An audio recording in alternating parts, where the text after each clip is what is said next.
The officer's hand was already on her shoulder. The store manager was shouting, "Press charges!" But then a voice from the back said, "Wait, I'll pay for it." No one knew who he was. Yet. Ralph's Supermarket, Crenshaw District, Los Angeles. Late evening, November 2014, 8:47 p.m.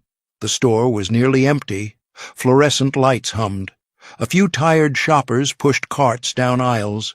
A man walked in wearing a black hoodie, hood up, faded jeans, purple high-top sneakers, sunglasses, even though it was nighttime, reusable grocery bag over his shoulder. He was alone, no security, no assistant, just a man buying groceries.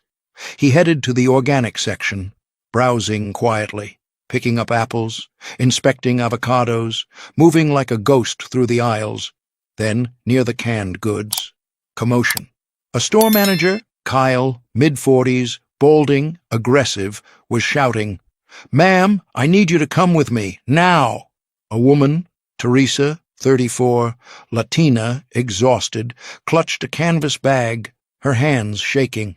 "Please, I was going to pay, I forgot my wallet in the car, I swear." "That's what they all say. You walked past 3 registers." Teresa's 2 kids, a boy, 6, and a girl, 4, clung to her legs, crying. Kyle grabbed her arm. "I'm calling the police.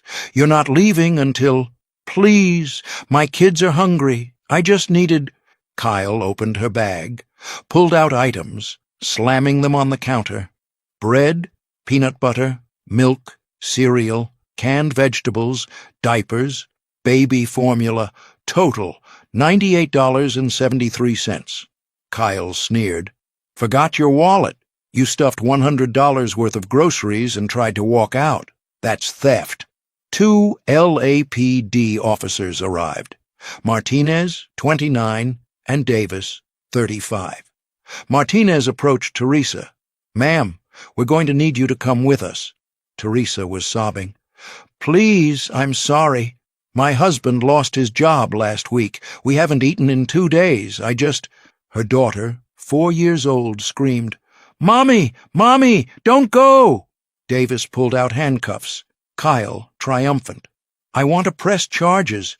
Full extent. Make an example." The man in the black hoodie was standing 3 aisles away, watching.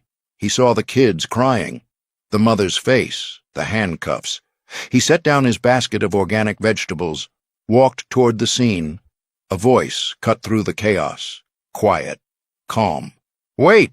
Everyone turned. Kyle looked annoyed. "Sir, this doesn't concern you. Please step back." The man ignored him, looked at Officer Martinez. "I'll pay for it." Martinez blinked. "Excuse me?" "The groceries. I'll pay for them." Kyle scoffed. "Oh, great. Another bleeding heart." "Sir, this woman stole. She broke the law. You can't just—" "How much?" Kyle, flustered. "What? How much did she take?" $98.73, but that's not the—" The man pulled out his wallet, counted out 5 $20 bills, placed them on the counter. "That's $100. Keep the change." Kyle's face turned red. "No, absolutely not. This sets a terrible precedent. If we let people—" The man turned to him, lowered his sunglasses slightly. His eyes were cold. "She has 2 kids. They're hungry. Are you really going to arrest a mother for feeding her children?" "Sir, I don't know who you think you are, but—" Officer Davis, the older cop, stepped forward. He'd been staring at the man this whole time, his voice shaky. "Kyle, shut up." "Kyle." "What?" Davis, still staring. That's Prince."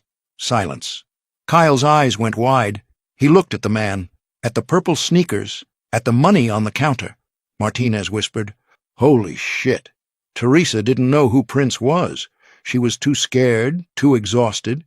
She just stared at the $100 on the counter, then at the stranger who put it there. Prince turned to the officers. "No crime was committed. I paid for the groceries. She's free to go." Martinez looked at Davis.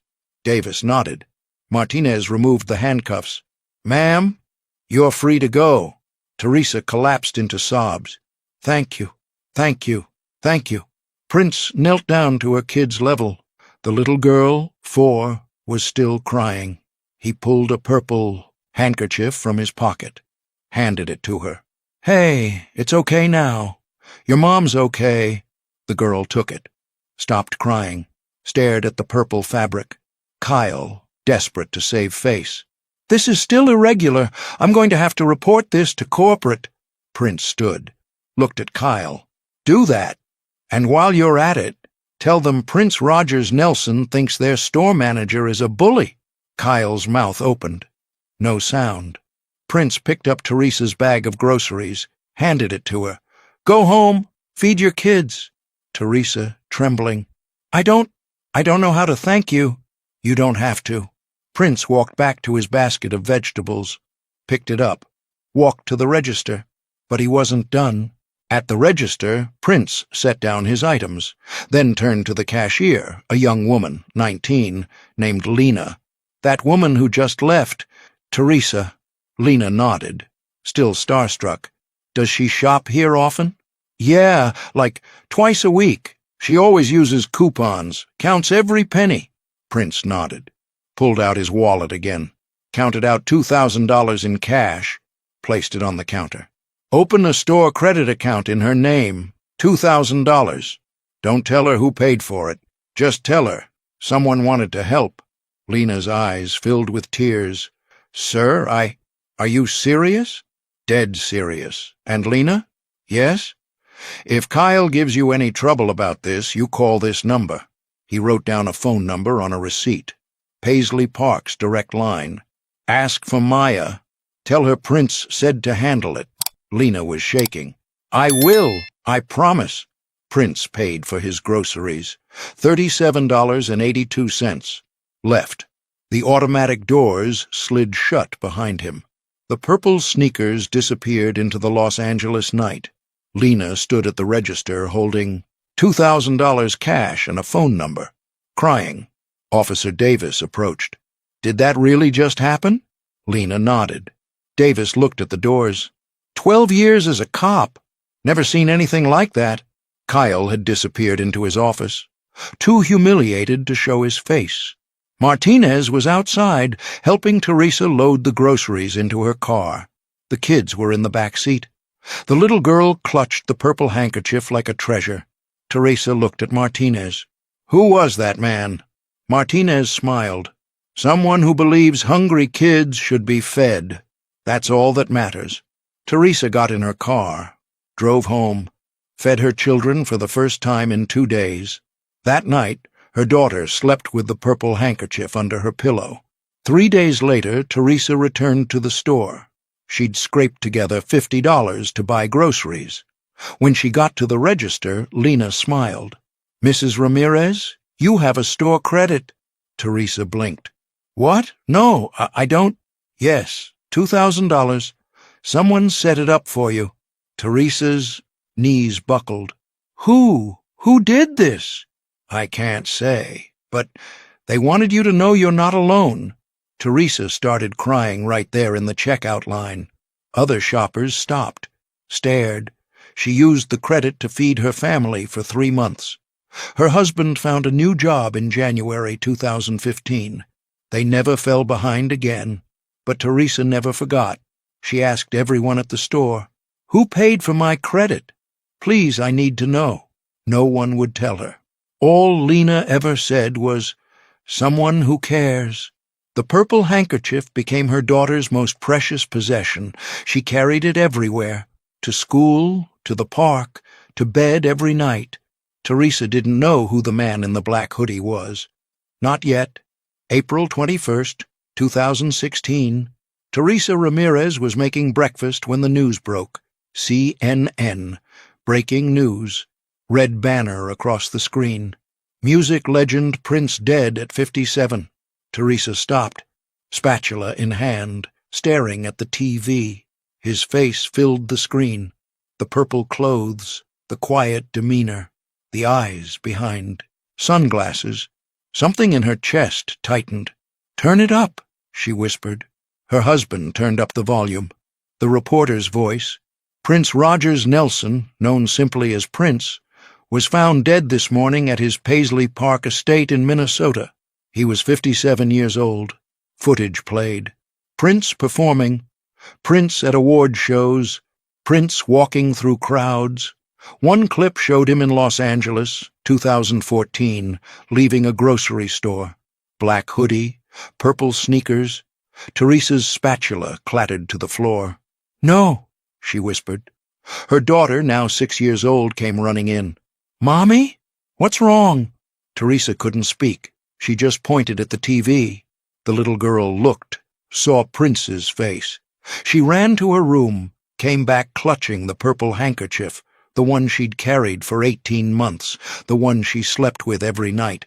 She held it up to the TV, comparing. "Mommy, is that the nice man from the store?" Teresa collapsed onto the kitchen floor, sobbing. Her daughter knelt beside her. "Mommy?" "Yes, baby. That's him. That's the man who saved us." "He's gone?" Teresa nodded. Couldn't speak. Her daughter hugged the handkerchief to her chest. Started crying, too. Teresa's husband stood frozen. He'd heard the story 100 times. The man in the black hoodie, the $100, the mysterious store credit they'd lived on for 3 months. "That was Prince?" he whispered. Teresa nodded. For the next 3 days, Teresa couldn't stop crying. Every time she saw Prince's face on the news, every time his music played on the radio, every time her daughter clutched that purple handkerchief. She'd been saved by a legend and never knew it. 1 week later, Teresa did something she'd never done before. She called the local news station. "I have a story about Prince, about what he did for my family. I think people should know." May 2017, 1 year after Prince's death. KTTV Fox 11. News was doing a special report on poverty and hunger in the Crenshaw district. Teresa Ramirez agreed to be interviewed. The reporter, Jessica Chen, sat across from her in Teresa's small living room. The camera was rolling.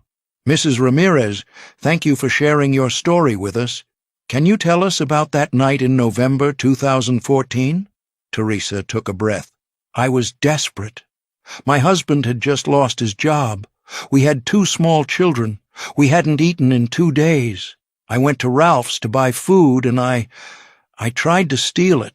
What happened? The store manager caught me, called the police. They were going to arrest me in front of my children. My daughter was screaming.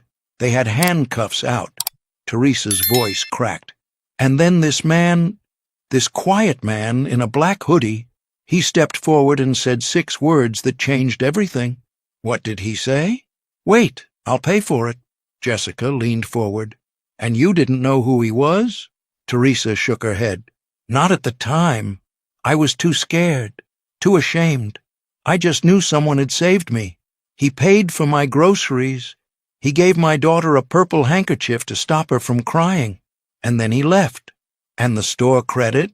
Teresa wiped her eyes. 3 days later, I went back to the store.